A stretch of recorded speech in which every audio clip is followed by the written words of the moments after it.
बिस्मिल्लाहिर्रहमानिर्रहीम। देखिए बेटा, जैसे जो रिसेंट डेवलपमेंट है आपके मेडिकल के हिसाब से, उसके बारे में बहुत सारे मैसेजेस आ रहे थे। उनमें से कुछ ऐसी चीज़ें हैं जिनका जवाब दिया जा सकता है, कुछ ऐसी चीज़ें हैं जो फ़िलहाल उनके बारे में कुछ नहीं कहा जा सकता। मैं आपको रियल सिनेरियो बता देता हूँ कि पाकिस्तान मेडिकल कमीशन और पाकिस्तान मेडिकल और डेंटल कमीशन की जो सूरत हाल है, जो इनका झगड़ा गुज़श्ता 3 सालों से चल रहा है, वो कहाँ तक पहुँचा है मैं आपको रिसेंट और फैक्ट्स और फिगर्स बता देता हूँ। उसके बाद मेरे ख़्याल में कोई चीज़ रहेगी नहीं, क्योंकि आप इस तरह की चीज़ें पूछते हैं जिनका आपको प्राइम मिनिस्टर जवाब दे सकता है, प्रेज़िडेंट जवाब दे सकता है, मैं नहीं दे सकता उसका जवाब, ना ही मेरी डोमेन के अंदर आता है कि मैं उन चीज़ों को बैठ के डिस्कस करूँ। पहली बात ये कि बेटा, कल नेशनल असेंबली के अंदर जो है वो पीएमसी जो हमारे पास पहले मौजूद थी, उसको डिसॉल्व करके पीएमडीसी बनाने का बिल पास हो गया। तो नेशनल असेंबली से बिल पास होने का मतलब ये है कि गवर्नमेंट ने इनिशिएटिव ले लिया है कि वो पाकिस्तान मेडिकल कमीशन को डिसॉल्व करके Pakistan medical and dental commission वापस बना रहा है। ये बात बेटा ज़हन में रखिएगा कि 3 सालों से पहले Pakistan medical and dental commission ही थी, पीएमडीसी थी, जिसको पीटीआई गवर्नमेंट के अंदर पीएमसी बना दिया गया था और थोड़ा उसके इख्तियारात को बढ़ा दिया गया था। तो अगर पीएमडीसी बनती है, क्योंकि नेशनल असेंबली से बिल पास हो गया, अब ये सेनेट में जाएगा, सेनेट का इजलास चल रहा है, इसलिए 1 या 2 दिन के अंदर ये सेनेट से पास हो जाएगा, गवर्नमेंट की मेजॉरिटी है वहाँ पे, वहाँ से भी इजीली पास हो जाएगा जैसे कल असेंबली से हो गया। उसके बाद ये सदर के पास जाएगा, प्रेसिडेंट के पास, प्रेसिडेंट इसके ऊपर सिग्नेचर करेगा, सिग्नेचर करने के बाद ये कानून बनेगा, उसके बाद पीएमसी डिसॉल्व मानी जाएगी। जब तक ये सेनेट से पास नहीं होता, जब तक ये प्रेसिडेंट की सिग्नेचर नहीं होती, तब तक पीएमसी डिसॉल्व नहीं मानी जाएगी, क्योंकि ये बिल अभी कानून नहीं बना। बिल अलग चीज़ होती है, कानून अलग चीज़ होता है। तो मोस्ट प्रोबेबली कि 10 से 15 दिनों के अंदर ये प्रोसेस हो जाएगा, और मुझे नहीं लगता कि प्रेसिडेंट इसके ऊपर एतराज़ करेगा, क्योंकि ये इतनी बड़ी चीज़ नहीं है। हमारे लिए बड़ी है, लेकिन ये नेशनल लेवल पे इतनी बड़ी चीज़ नहीं है। तो 10 से 15 दिन लग जाएँगे।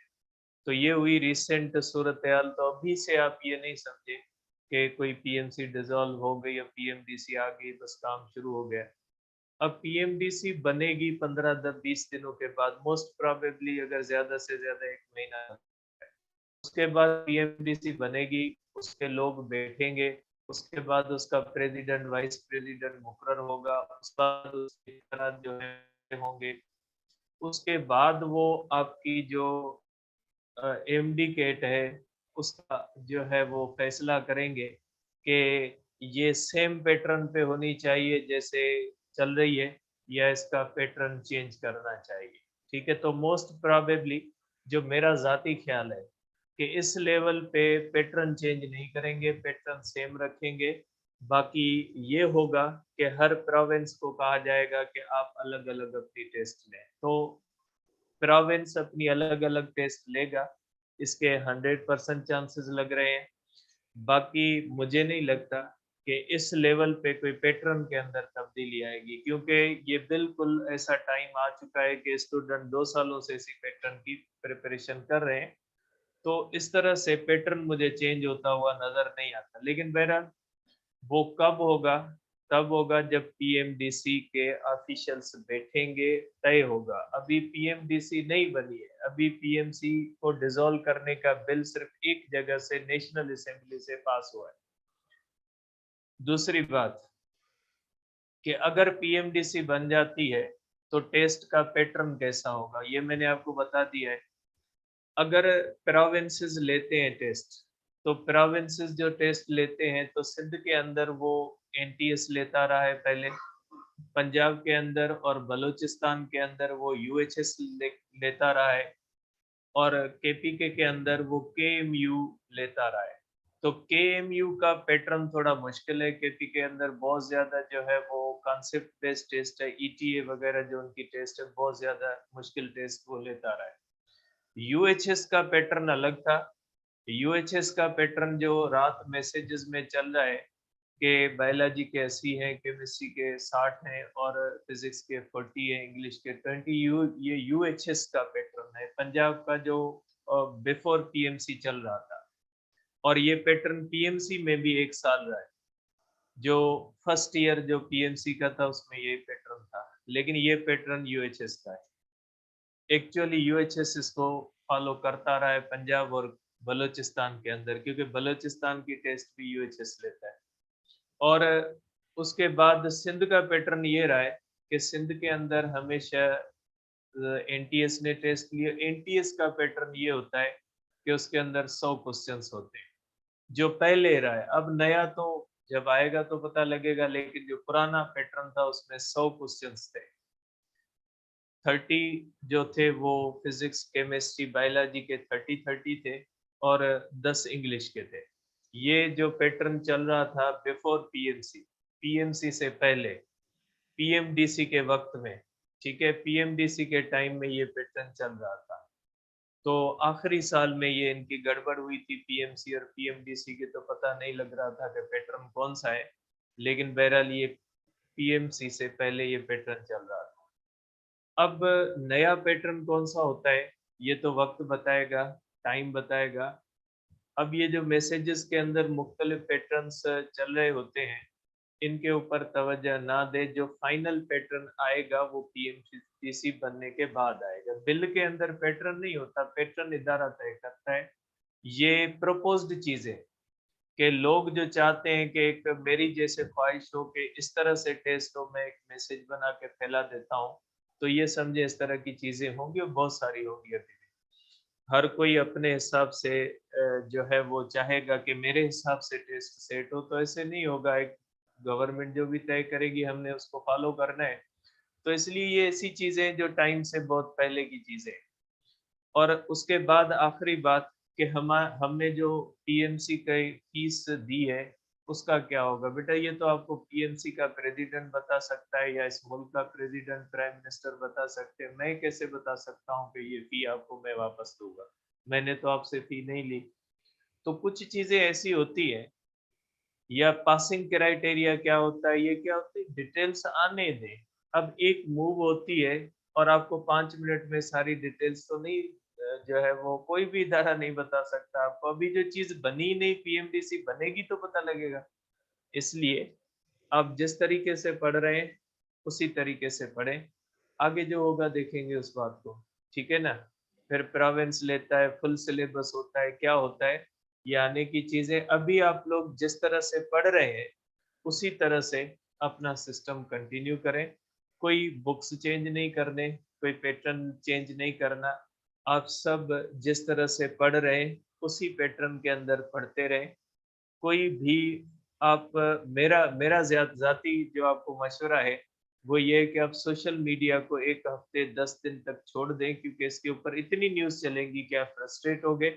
जो भी वैलिड चीज़ होगी वो हम आपको ग्रुप के अंदर मैसेज कर देंगे कि ये अब हो चुका है या पैटर्न सेट हो चुका है, वो हम लोग खुद ही आपको बता देंगे। जो भी होगा, जो भी डिस्ट्रीब्यूशन ऑफ क्वेश्चंस होगी, जो भी तरीका होगा, कौन लेगा, टाइम लगेगा। मोस्ट प्रोबेबली अगर ये पीएमडीसी जल्दी बन जाती है, तो शायद नवंबर या दिसंबर तक आपकी टेस्ट चली जाए। लेकिन मुझे नहीं लगता है पीएमडीसी बनने के बाद, ये मेरी ज़ाती राय, कि मुझे नहीं लगता कि पीएमडीसी बनने के बाद भी फौरी तौर पे कोई टेस्ट का पैटर्न चेंज होगा। टेस्ट इसी टाइम पे होगी, लेकिन होगी फिज़िकल। ये तय है कि टेस्ट फिज़िकल होगी, ऑनलाइन जो होगा वो सिस्टम नहीं होगा।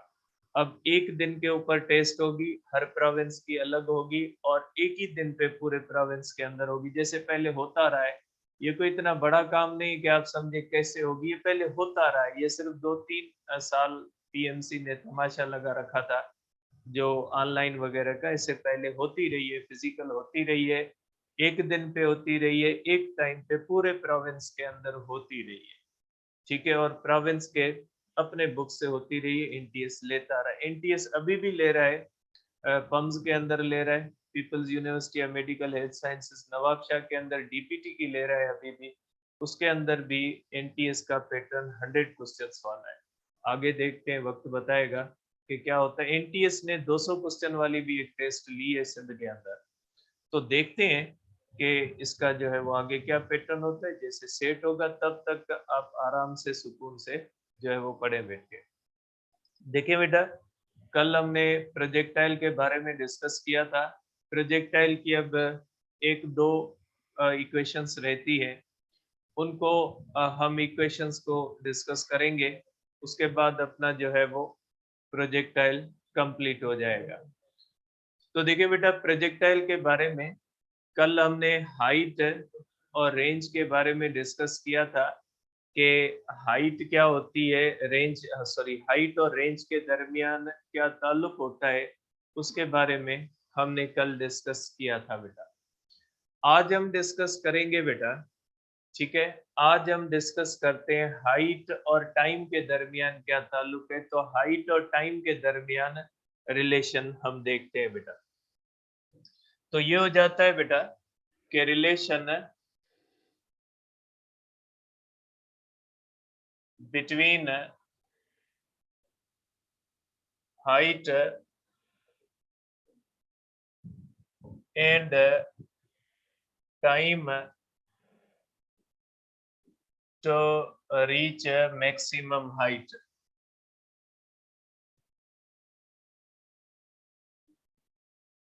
बेटा ये मैक्सिमम हाइट पे पहुंचने वाला जो टाइम होता है उनका आपस में रिलेशन होता है बेटा। ये हाइट और time to reach maximum height का आपस में रिलेशन होता है बेटा। देखें, अगर हम करते हैं तो हाइट हो जाती है बेटा v naught square sine square theta upon 2g बेटा। अगर हम देखते हैं टाइम का बेटा, तो टाइम होता है बेटा v not sine theta upon g बेटा। अब देखिए, इसके अंदर साइन स्क्वायर होता है, इसके अंदर साइन स्क्वायर, तो इसको भी साइन स्क्वायर करने के लिए हम करते हैं टी स्क्वायर। टी स्क्वायर हो जाएगा v naught square sine square theta upon g square, इस तरह से।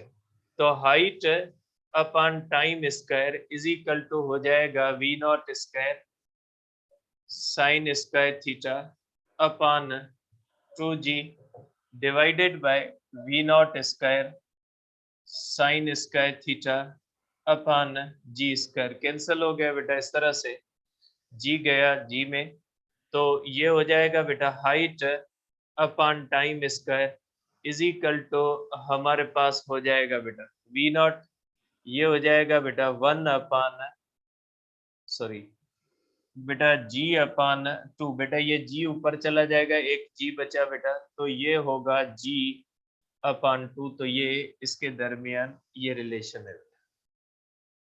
यहां से बेटा आप कर सकते हैं, ठीक है, यहां से आप कर सकते हैं कि बेटा ये रिलेशन आपको बताता है कि यहां से आप इसका कर सकते हैं कि height is equal to g t square upon 2 बेटा। जी अपान 2 बेटा कांस्टेंट होता है टी स्क्वायर, तो height is proportional to the t square बेटा। इसका मतलब है कि अगर टाइम ऑफ फ्लाइट 2 बार बढ़ जाएगा तो हाइट 4 बार बढ़ जाएगी। ठीक है, ये रिलेशन आपको बताता है कि अगर टाइम ऑफ फ्लाइट किसी भी प्रोजेक्टाइल का ट्वाइस हो जाता है तो हाइट 4 बार बढ़ जाएगी। इस तरह से क्वेश्चन दिए जाते हैं कि if time of flight of projectile increases 2 times then height increases 4 times बेटा, क्योंकि height is proportional to the t square बेटा, क्योंकि g upon 2 फैक्टर जो होता है ये कांस्टेंट है।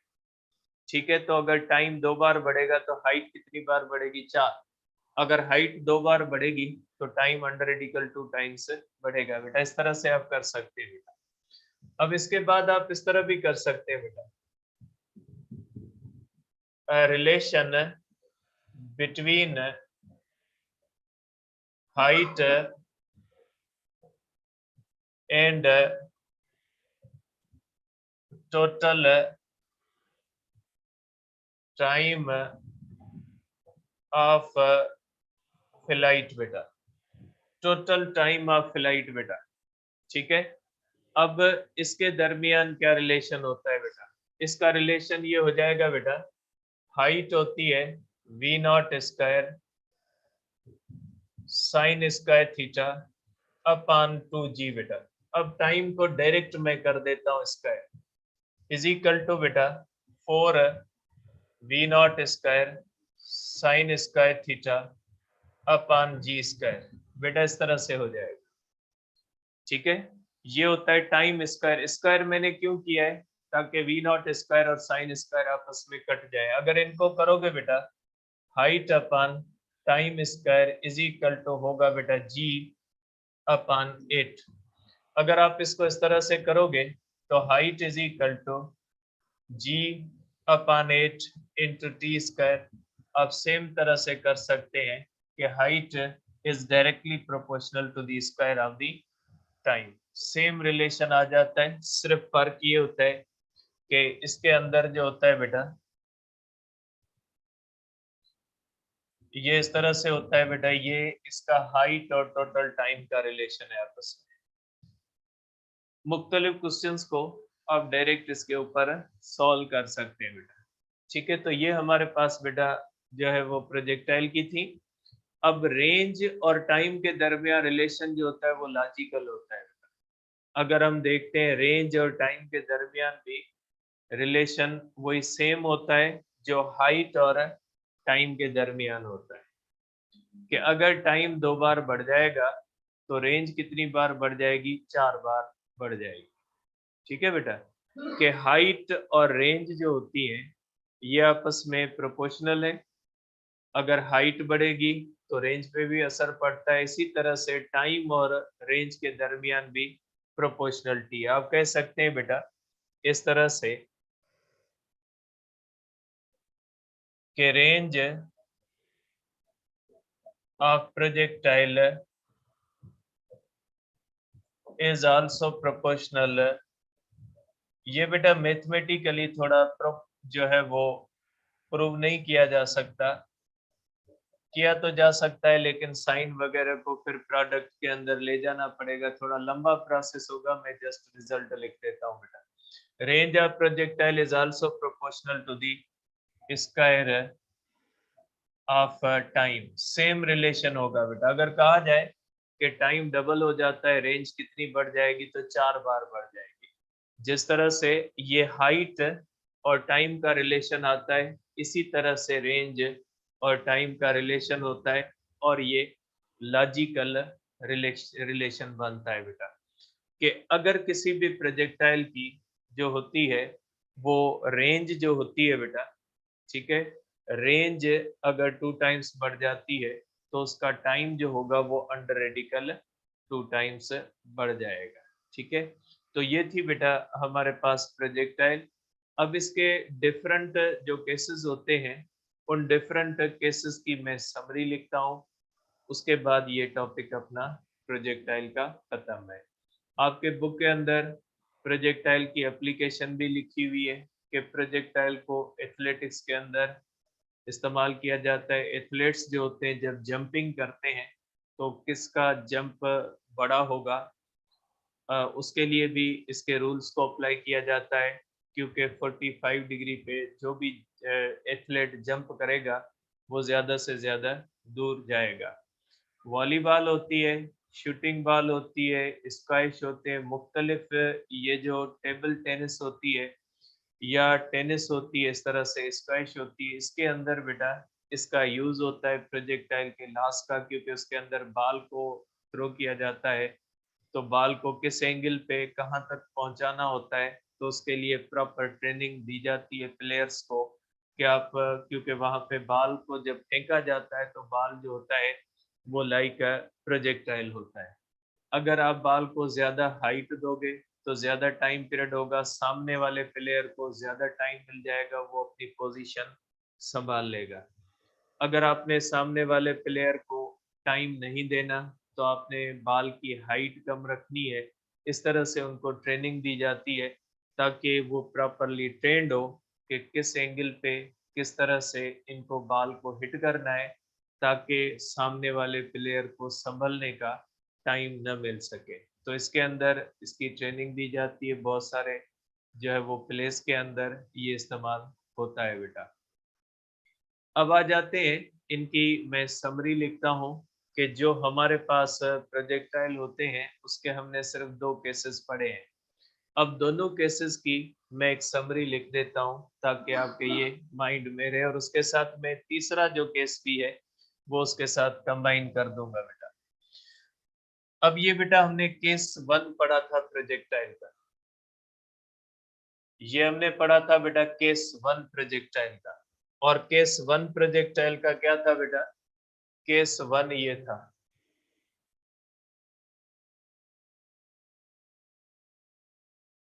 इस तरह से अगर कोई भी प्रोजेक्टाइल थ्रो करते हैं जो इस तरह से आ जाता है, ये जो प्रोजेक्टाइल होता है इसकी मैं समरी लिखता हूँ बेटा। देखें, इसके अंदर हमने डिस्कस किया था कि इसको हम सिर्फ इनिशियल वेलोसिटी अलोंग एक्स देते हैं, इसकी इनिशियल वेलोसिटी अलोंग वाई जो होती है वो 0 होती है बेटा।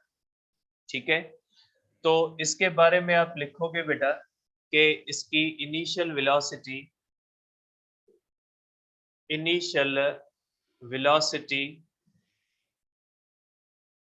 and final velocity is not same beta।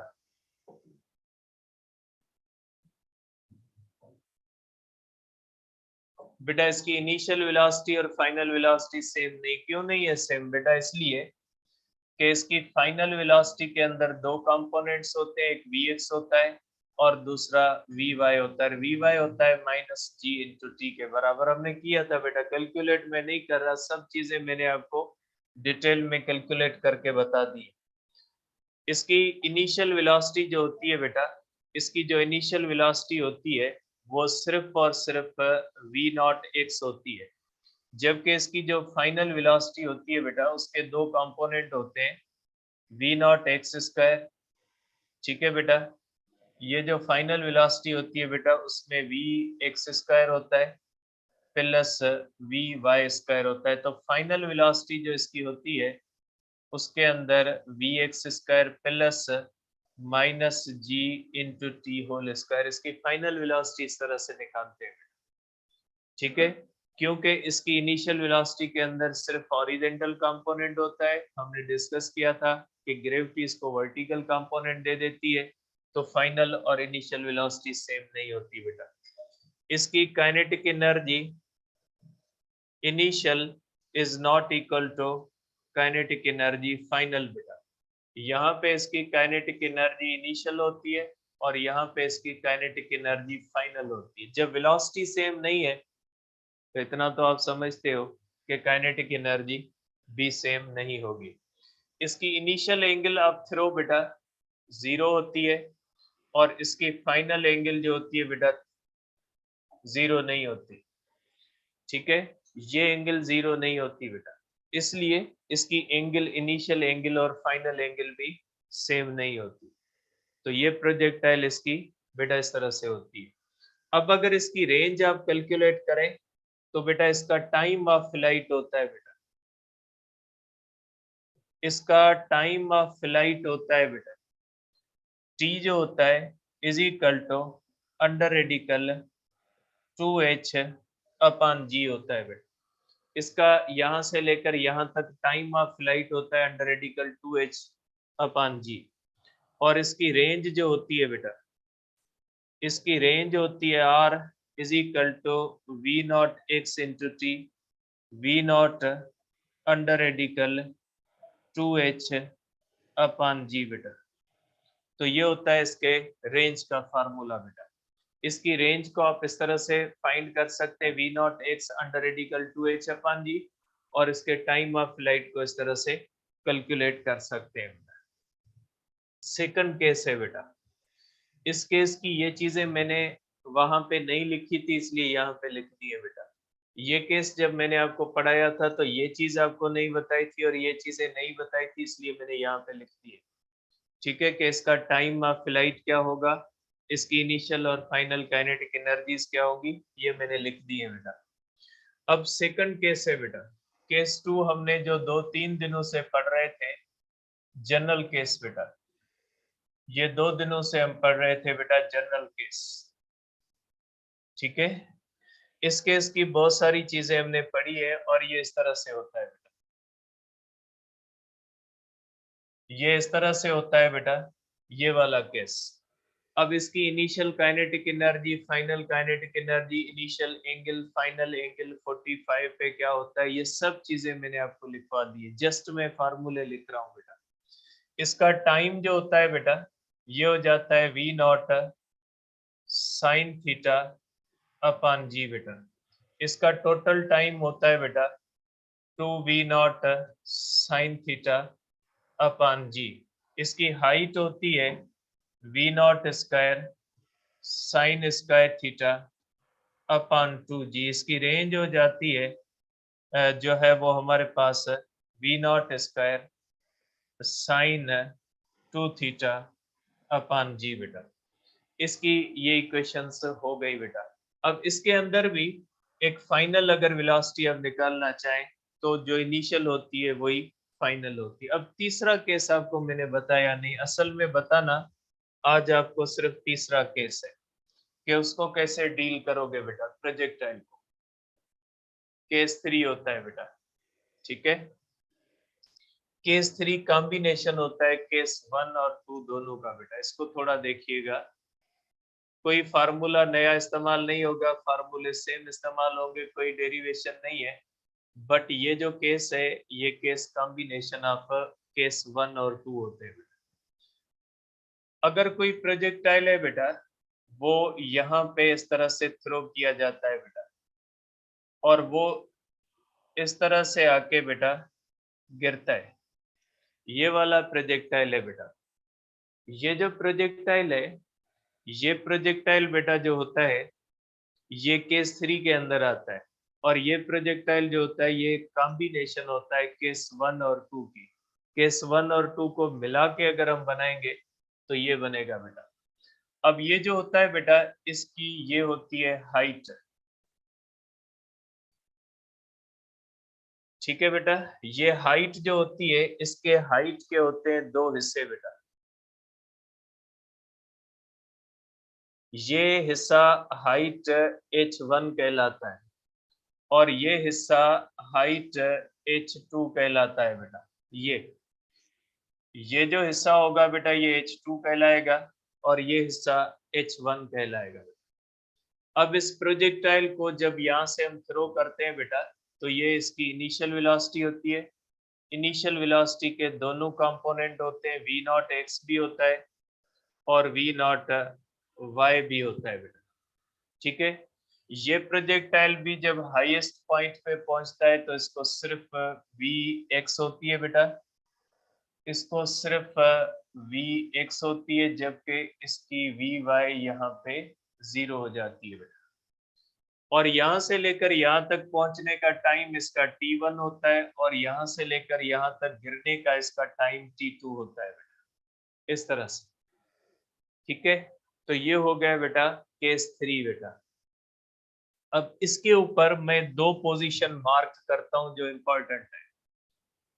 ये पोजीशन 1 है और ये पोजीशन 2 है बेटा। ठीक है, ये जो एंगल है थीटा 1 और ये जो एंगल होती है थीटा 2 और ये जो एंगल होती है थीटा 3 बेटा, ये तीनों एंगल्स बराबर होती है बेटा। ये जो तीनों एंगल्स होती है, ये बराबर होती है बेटा। ये इनिशियल पोजीशन के सामने किसी लाइन के साथ एंगल और यहाँ पे ग्राउंड के साथ एंगल जो होती है इसकी सेम होती है बेटा। तो पहली बात मैं लिख लेता हूँ कि theta 1 is equal to theta 2 is equal to theta 3 बेटा। ठीक है, पहली बात मैंने यहाँ पे लिख दी बेटा। और इसकी इनिशियल वेलोसिटी और फाइनल वेलोसिटी सेम नहीं है बेटा। Initial velocity is not equal to final velocity बेटा, क्योंकि बेटा यहाँ पे ये हाइट से है और ये यहाँ पे ज्यादा टाइम के बाद गिरेगा, इसका टाइम t2 बड़ा होगा और t1 छोटा होगा बेटा, इसलिए इसकी फाइनल वेलोसिटी बेटा यहाँ पे जो होती है ये फाइनल वेलोसिटी होती है और यहाँ पे आप कर लें इनिशियल वेलोसिटी बेटा, ये दोनों इक्वल नहीं है। आप कर सकते हैं बेटा कि इसकी फाइनल वेलोसिटी ग्रेटर होती है इनिशियल वेलोसिटी से, यहाँ पे जब ये गिरेगा तो इसकी वेलोसिटी बेटा चेंज होगी और इसका time t1 is not equal to t2, t2 बेटा ज्यादा होगा एज कंपेयर टू t1, बेटा यहाँ से लेकर यहाँ तक गिरने का टाइम ज्यादा होगा, इसका टाइम जो है वो कम होगा बेटा। और initial kinetic energy initial is not equal to kinetic energy final, बेटा यहाँ पे काइनेटिक एनर्जी ज्यादा होगी, यहाँ पे कम होगी। आपके ज़हन में आ सकता है, आएगा तो नहीं लेकिन हो सकता है आ जाए, आएगा नहीं, अभी तक ये क्वेश्चन आपके माइंड में आया नहीं होगा कि यहाँ पे काइनेटिक एनर्जी कम है, यहाँ पे काइनेटिक एनर्जी ज्यादा है। क्वेश्चन इसमें ये बनता है कि law of conservation of energy कहता है energy can not be created, can not be destroyed. इसके पास काइनेटिक एनर्जी आई कहाँ से? और इसके ऊपर हम ये डिस्कस करते हैं only gravitational force is acting, सिर्फ ग्रेविटी एक्ट कर रही है। ग्रेविटी कंजर्वेटिव फोर्स है। कंजर्वेटिव फोर्स एक टाइप ऑफ एनर्जी को दूसरे टाइप ऑफ एनर्जी में तो कन्वर्ट कर सकती है लेकिन एनर्जी दे नहीं सकती। कंजर्वेटिव फोर्स अपनी तरफ से एनर्जी नहीं देती, कंजर्वेटिव फोर्स हमेशा एक टाइप ऑफ एनर्जी को दूसरे टाइप ऑफ एनर्जी में कन्वर्ट करती है। जैसे ग्रेविटी, कोई चीज ऊपर फेंकेंगे तो काइनेटिक एनर्जी को पोटेंशियल में कन्वर्ट करेगी, ऊपर से कोई चीज आएगी तो पोटेंशियल को काइनेटिक में करेगी। तो यहाँ पे सवाल ये बनता है कि काइनेटिक जो ग्रेविटी है वो भी पोटेंशियल एनर्जी नहीं दे सकती। फिर मैं ये बार बार ये खामखा बोल रहा हूँ कि यहाँ पे काइनेटिक एनर्जी कम है, यहाँ पे काइनेटिक एनर्जी ज्यादा है, तो आई कहाँ से? बेटा देखें, ये सम हाइट पे पड़ा हुआ है, ये प्रोजेक्टाइल सम हाइट पे पड़ा हुआ है, इसके पास पोटेंशियल एनर्जी है, वो पोटेंशियल एनर्जी काइनेटिक एनर्जी में कन्वर्ट हो जाती है। ठीक है, तो ये सम हाइट का प्रोजेक्टाइल है, तो सम हाइट वाले प्रोजेक्टाइल के पास पोटेंशियल एनर्जी होती है जो काइनेटिक एनर्जी में कन्वर्ट होती है, इसलिए इसकी काइनेटिक एनर्जी बढ़ जाती है। यहाँ पे भी law of conservation of energy follow होता है बेटा। अब इसके अंदर अगर टाइम t1 कैलकुलेट करें बेटा, t1 हो जाएगा is equal to v not sine theta upon g बेटा, सेम फार्मूला लगेगा यहाँ से यहाँ तक बेटा। और इसके अंदर बेटा h1 जो होती है ये मोस्टली गिवन होती है बेटा, ये जो h1 होती है बेटा, h1 जो होती है बेटा ये मोस्टली गिवन होती है, h1 गिवन होती है बेटा। ठीक है, और h2 अगर आप फाइंड करना चाहें तो h2 आप इस तरह से फाइंड करोगे बेटा, sign square theta upon 2g बेटा, यहाँ से लेकर यहाँ तक h2 फाइंड करना चाहोगे तो ये फार्मूला लगेगा बेटा। और इसका टाइम बेटा t2 is equal to under radical 2h1 plus h2 upon g, इस तरह से होगा बेटा। ये जो हमारे पास ये यहाँ से लेकर यहाँ तक गिरने का टाइम t2 होता है ना, इसके अंदर h1 भी आ जाती है और h2 दोनों आ जाती है। और इसकी जो रेंज होती है बेटा, इसकी रेंज जो होती है बेटा वो हो जाती है v not x t1 plus t2, और यहाँ पे टोटल टाइम हो जाता है t1 प्लस t2। देयरफॉर इसकी रेंज को आप निकाल सकते हैं v not x into T बेटा, ये हो जाएगा इसकी रेंज का फार्मूला बेटा। और इसकी जो फाइनल वेलोसिटी होती है बेटा, यहाँ पे इस वेलोसिटी के दो कंपोनेंट होते हैं, एक vx होती है, दूसरा vy होता है। तो इसकी जो फाइनल वेलोसिटी होती है बेटा, इसकी जो फाइनल वेलोसिटी होती है बेटा इज इक्वल टू बेटा अंडर रेडिकल ये जो होगा vx square plus vy square बेटा, vy जो होगा is equal to minus g into T2 होगा बेटा। यहाँ पे जो Vy होगा बेटा, ये सिंपली नहीं निकलेगा। Vy जो होगा ना, ये माइनस जी इंटू T2। आपके पास केस नहीं है, प्रॉब्लम के अंदर, एक्सरसाइज के अंदर दिया हुआ है, इसलिए मैं इसको शार्ट में लिख रहा हूँ यहाँ पे। क्योंकि यहाँ तक पहुंचने के लिए Vy यहाँ से 0 से शुरू होकर यहाँ पे T2 के अंदर बनी है, इसलिए माइनस जी इंटू T2 है बेटा। और यहाँ पे याद रखिएगा कि velocity at position 1 is equal to velocity at position 2 बेटा। पोजीशन 1 और 2 की वेलोसिटी सेम होती है बेटा। जितनी वेलोसिटी यहाँ पे होगी उतनी वेलोसिटी यहाँ पे सेम होगी बेटा। ठीक है, तो ये मैंने इसको समरी के अंदर लिख दिया है। आपके प्रॉब्लम्स के अंदर ये केस आया हुआ है। ये थर्ड केस हम लेते हैं इसको। This is combination of first and second cases.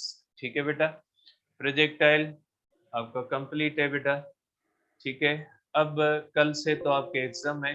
आपको बताते हैं कि मैसेज करेंगे कि कितने दिन छुट्टी होगी और कब से फिर क्लासेस शुरू होंगी बेटा। ठीक है, तो ये हम आप लोगों को मैसेज करते हैं, मैसेज पे बताते हैं। मैंने सिचुएशन आपको पहले भी बता दी है बेटा कि ज़्यादा छुट्टियां नहीं होंगी। जो भी होगा आपको मैसेज में बताते हैं। ठीक है, इसके बाद बेटा इंटर की क्लास है, 5 मिनट के बाद आप फर्स्ट ईयर वाले बेटा लेफ्ट कर सकते हैं।